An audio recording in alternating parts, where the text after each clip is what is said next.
c'est une affaire française, une affaire européenne. Le plaisir qu'on a de vivre dans une démocratie. L'important, c'est d'avoir vécu un moment ensemble. Depuis 1997, dans le pays de Bitche, depuis 2005 à Sarreguemines et Sarralbe, des JRI sillonnent l'arrondissement pour relater l'info locale.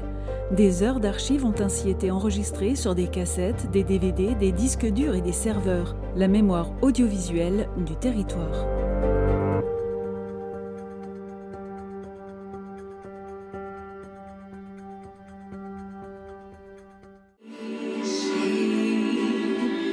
Une belle aventure qui se termine. Mélanie Ham, 17 ans, originaire de Hambach, a participé le 9 février à la demi-finale de l'Eurovision.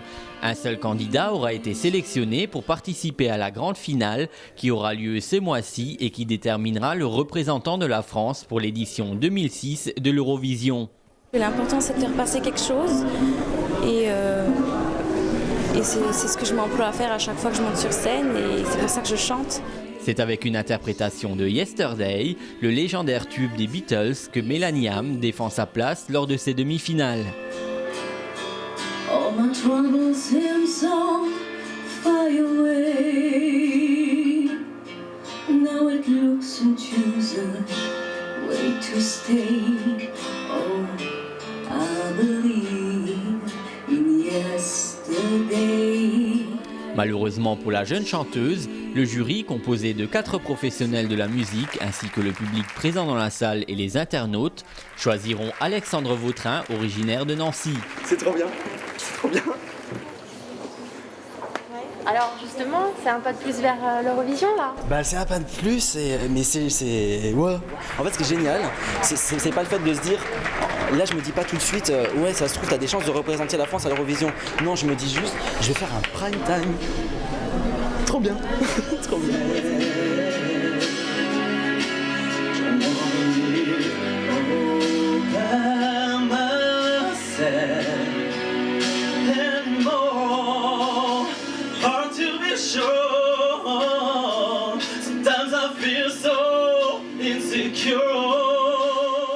Malgré son élimination, cette expérience restera néanmoins très enrichissante pour cette jeune lycéenne dont on n'a pas fini d'entendre parler et qui a su rester très fair-play.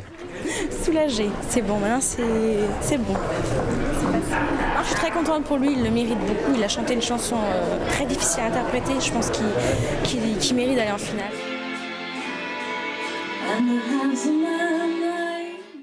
Les hautes technologies, version énergie renouvelable. Un nouveau pari pour la communauté d'agglomération Sarreguemines-Confluence, signataire d'une convention avec Alfea Hydrogène. Un engagement qui réunit plusieurs compétences de la communauté d'agglomération, la recherche, le développement économique et la protection de l'environnement. Il me semble tout à fait naturel qu'une collectivité comme la nôtre adhère à une association du type Alfea, qui est une association de recherche et de suivi de la technologie de l'hydrogène. Créée en 1986 et dotée d'un pôle de compétences en 1996, Alfea est à l'origine d'une réflexion prospective en matière d'hydrogène. Parmi ses domaines d'application, la pile à combustible qui permet de créer de l'électricité et de la chaleur à partir d'une énergie renouvelable. Basée à Forbach, Alfea Hydrogène réunit dans son réseau d'adhérents de grands industriels, des PME-PMI, des laboratoires de recherche, des écoles d'ingénieurs et des collectivités territoriales. Une gageure pour son tout nouveau président, docteur en physique nucléaire, spécialiste de la recherche pour le groupe Renault et qui est aussi membre du comité stratégique de l'énergie. Moi, mon souci, c'est de créer des emplois, de développer l'industrie française.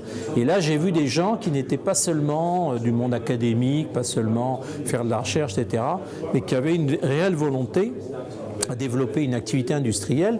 Et l'intérêt porté par les communautés urbaines le montre. L'un des objectifs poursuivis par Alfea Hydrogène et par la communauté d'agglomération Sarreguemines-Confluence à travers cette convention est d'inscrire la Moselle-Est dans la compétition mondiale en faveur des énergies nouvelles et de la haute technologie. Le but clairement affiché est la création d'emplois liés aux applications des recherches menées sur l'hydrogène. Initiateur et coordonnateur de projet, Alfea Hydrogène se veut à la fois moteur en matière de recherche et de mise en application et point de rencontre entre industriels et collectivités territoriales. On va les faire connaître. C'est-à-dire que tous ces industriels là, qu'on essaye donc de mobiliser autour de l'hydrogène appelé le combustible, eh ben on va leur expliquer qu'il y a des communautés urbaines qui sont prêtes à les accueillir. J'ai espoir que l'image de l'hydrogène colle au secteur de la Moselle-Est dans un avenir proche, enfin du moins je l'espère, et que les industriels intéressés par ces nouvelles technologies aient envie de venir s'installer chez nous. Là, il y a une opportunité. S'il y a des communautés urbaines qui s'y intéressent à la question, ben, il y a une opportunité formidable pour nous, justement, pour conjuguer à la fois l'intérêt de ces communautés à accueillir des industries et puis l'intérêt de ces industriels à s'implanter en France. Alfea Hydrogène doit maintenant développer des produits pour étendre son réseau de partenaires. Association unique en France, Alfea veut aussi essaimer dans d'autres régions et se fixe des missions à l'échelon national, voire international. 100 ans, voilà un bel âge pour tirer sa révérence. 100 ans, c'est l'âge du chevalement installé sur le site du Puy-Vouters à Frémin-Merlebach et qui connaît aujourd'hui même un triste sort avec son démantèlement.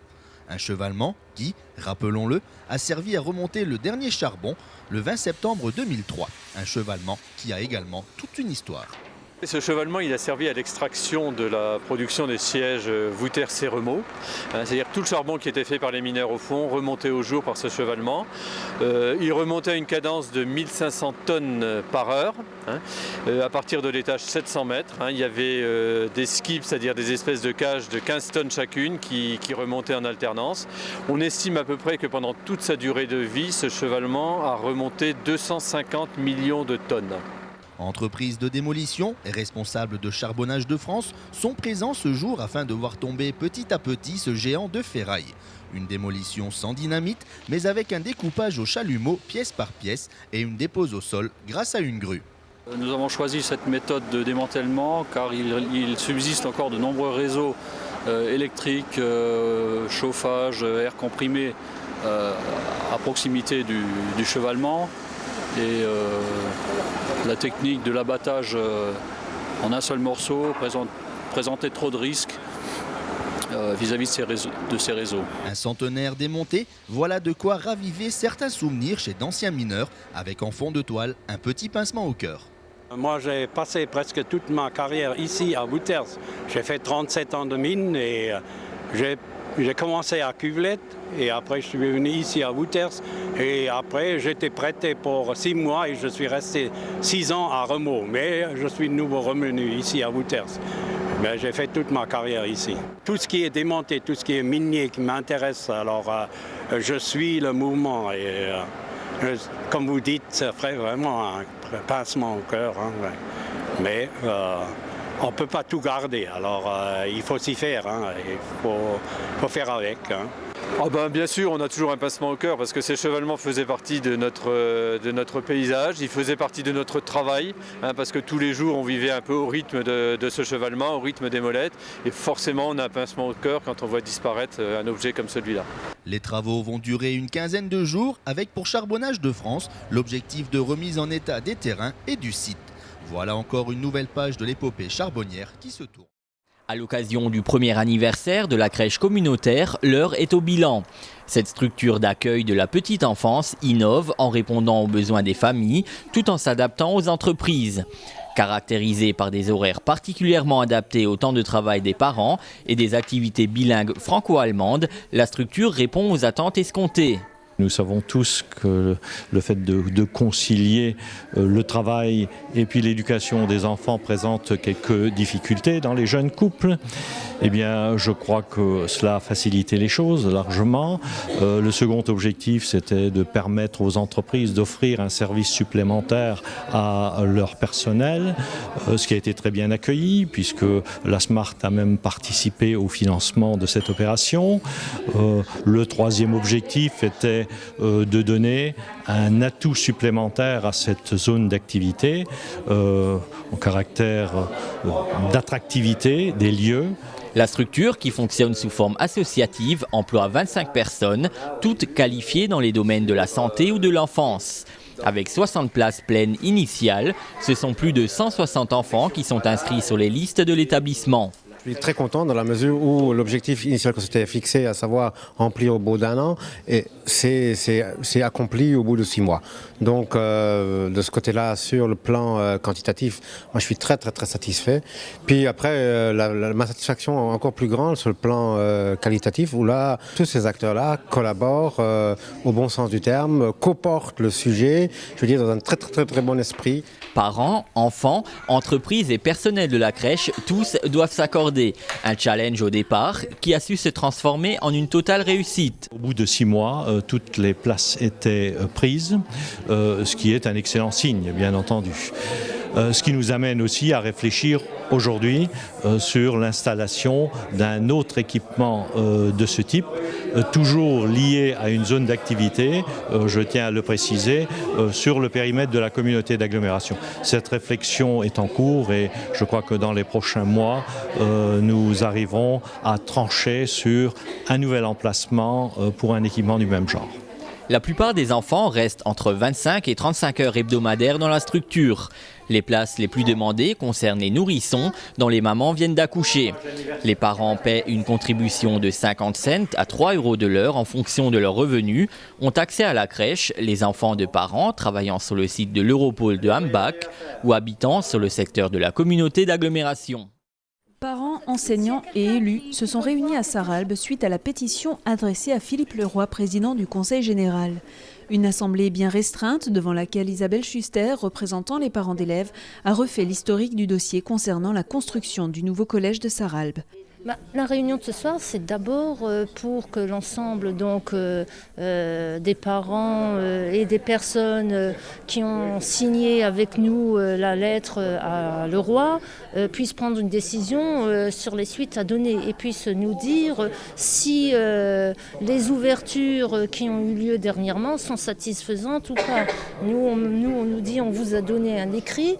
Nous, on a demandé un écrit certes, mais un écrit officiel. Alors, est-ce que l'écrit qui m'était adressé est un écrit officiel? On n'en sait rien. Le collège de Sarralbe fait partie des 13 établissements à reconstruire en Moselle. Mais des retards se sont accumulés, d'où la grogne aujourd'hui des parents et des enseignants concernant la sécurité des enfants. Dire qu'un collège est en insécurité, c'est un non-sens, parce qu'on ne peut pas mettre en danger la sécurité des enfants. On ne peut pas, c'est inacceptable. Si un collège est en mauvais état, on le ferme. Et on trouve d'autres solutions, on met des classes mobiles s'il le faut, etc. Mais on ne peut pas enseigner dans un collège qui est en insécurité. Dans l'état actuel des choses, le lancement du concours d'architectes se fera début 2007. La première pierre de l'édifice pourra ainsi être posée 1 an plus tard pour une rentrée scolaire en septembre 2010. Mais la discussion a soulevé plusieurs questions, notamment la sécurité. Pour parler de sécurité, je suis venue ce soir pour dire à Alex, et il est parti, que la seule salle du collège qui n'a pas été visitée quand la commission est passée, c'est la mienne. C'est ma salle. Or, cette salle est la salle la moins sécurisée de tout le collège. J'enseigne la physique, j'ai des fils électriques qui se baladent dans la salle, des fils quasiment à nu, avec de l'eau qui coule, parce que tout le monde sait qu'il y a de l'eau qui coule dans cet établissement. Quand il pleut fort comme aujourd'hui, demain matin je vais arriver dans ma salle, j'ai de la flotte par terre. C'est sûr, ça arrive toutes les semaines. Le souhait des parents d'élèves est qu'un accord officiel garantisse la construction et les délais de construction de l'établissement. Pour l'heure, même celui concernant le terrain où se construirait le collège n'est pas signé. Au vu des retards dans l'avancée du dossier, des doutes subsistent quant aux promesses du Conseil général. Pour l'Assemblée présente, il paraît urgent de reconstruire le collège. Pour obtenir une garantie par des actes officiels, il demande donc d'être reçu par Philippe Leroy. Quelques images d'un porte-drapeau fier, efficace et talentueux du tennis handisport ici à Sarreguemines et bien au-delà de nos frontières. On l'accueille dans quelques instants.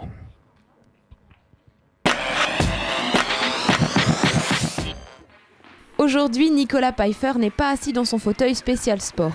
Depuis quelques jours, son avant-bras est plâtré et l'empêche de s'entraîner. Ce jeune homme d'apparence quelque peu timide mène la vie dure à ses adversaires.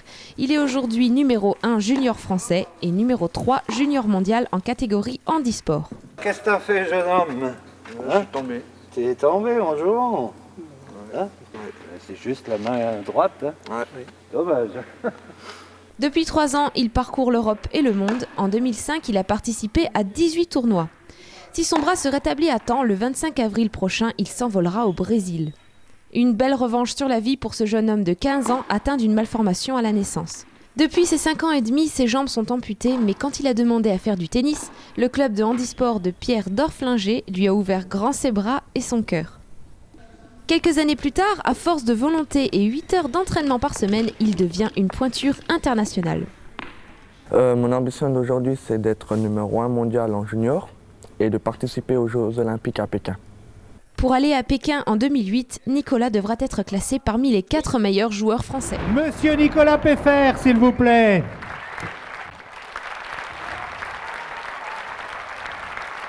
Voici vos sportifs de l'année, mesdames et messieurs.